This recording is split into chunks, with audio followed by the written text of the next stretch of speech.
आज आम्ही कोलवा श्री राम मंदिरात आयल्यात.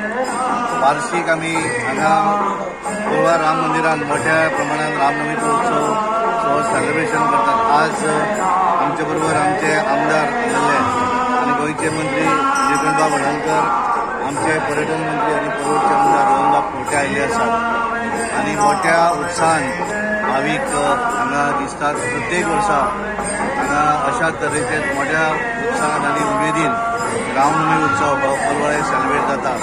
कोलवा आणि परिसरातले मोठ्या संख्येन भाविक हांगा येतात आणि ह्या वर्सा एक वेगळो उत्सव वेगळो हे आसा, कारण राम लल्लाचे मंदीर जाल्यानंतर ही पहिली रामनवमी आसा आणि संबंध देशभर एक वेगळ्या पद्धतीचे उत्साह आणि वातावरण आसा. हांव सगळ्या राम भक्तांक शुभेच्छा दिता आणि खास करून कोलवा ग्रामस्थ ज्यांनी त्यांच्या इनिशिएटिव्हाचेर हे सेलिब्रेशन हांगा साजरे जाता. धन्यवाद.